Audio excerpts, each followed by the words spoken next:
Yeah. Yeah. Okay, let's play this clip about if food companies purposely create illness. The people involved in the drug companies and the insurance companies and the food industry all work together, and many of them own stock in each other's companies, and many of them are on the boards of each other's companies. It's a criminal enterprise, and here's how it works. There are many facets, but I'm going to give you one. They'll have this meeting, and I know because I was in the meetings 30 years ago. And the food industry says we are putting some ingredients in the food, some additives. And our chemists and scientists know that this one additive in a minute amount doesn't cause any problem. And this other additive in a minute amount really doesn't have any long-term negative effects. And this third additive in a minute amount really doesn't have any negative effects on a person if it's in food and they consume it. But our chemists have discovered that when you add all three at the same time, a new compound is formed. And now the person's going to have twitching in their legs. It's going to cause this shaking in their legs. And sometimes can take 3 to 5 to 7 years before it starts developing because it affects the nerves and so forth. So this is how the conversation goes. So the food companies will say, so what we're going to do is we're going to start putting it in the food, knowing that 7 or 8 or 9 years from now, there's going to be hundreds of thousands or millions of people with this leg shimmering, shaking issue that are going to want a treatment. We should call it something. I know, we'll call it restless leg syndrome. So when restless leg syndrome comes out 7 or 8 years from now, you guys, the drug companies, should have a drug approved and ready to go. And you'll make a zillion dollars. Okay, so and then the drug companies say, yeah, we're going to do this. So they start working on the drug knowing that there's going to be this epidemic down the road. That's why magically when there's this epidemic of psoriasis that's everywhere, or diabetes, or hypertension, or restless leg syndrome, or irritable bowel syndrome, or all these new diseases that didn't exist 50 years ago, but everyone's got it. There's words I can't even pronounce where if you're taking a drug and you're having, twitching, take this other drug. When I was a kid, nobody walked around and did this.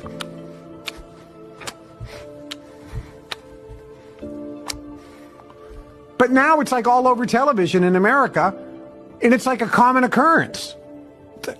Are you kidding me? And it's caused by a drug or what's in the food. And you know what their solution is? Take another drug.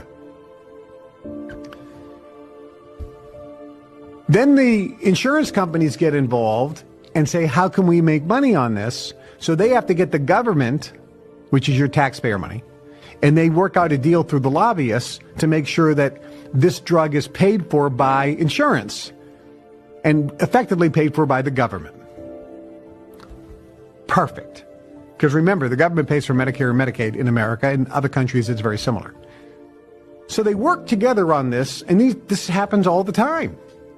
This is how they make their money.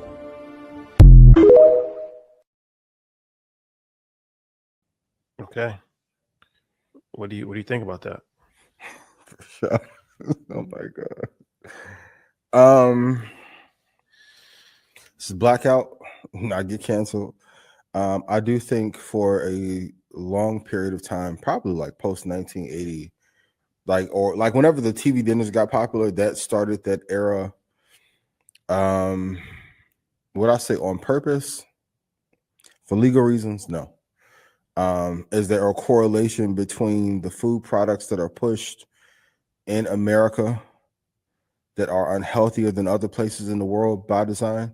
Absolutely. Even I was watching an interview with a doctor, and he's like, just even the rate of people that are having heart attacks and angina between the ages of 28 to 35 has increased probably 40% over the last 40 years, just solely off of food products and pesticides in the system. He was like, he's a cardiologist. He's like, I've never seen so many young people have heart problems due to mold in food poisoning, as he called it. So,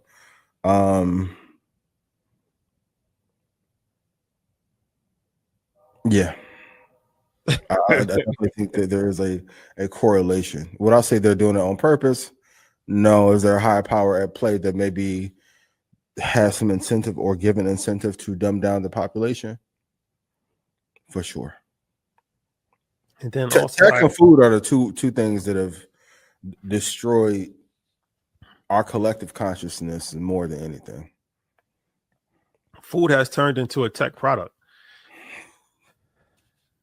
Oh, did you see that they can get the vaccine inside of lettuce and tomatoes now? You What read the vaccine? report? Allegedly. What vaccine? I don't know. I forgot. Took some Tylenol last night. Was tired. So I posted this on Instagram as far as pigs in America. So extremely crowded conditions, poor ventilation, and filth in factory farms cause such rampant disease in pigs that 70% of them have pneumonia by the time they are sent to the slaughterhouse. In order to keep pigs alive in conditions that would otherwise kill them and promote unnaturally fast growth, the industry keeps pigs on a steady diet of antibiotics that we depend on to treat human illness. This overuse of antibiotics has led to a development of superbacteria or antibiotic resistant bacterial strains. The ham, bacon, and sausage that you're eating may make the drugs that your doctor prescribes the next time you get sick completely ineffective. They've been telling you not to eat the swine for years. 4 years for sure.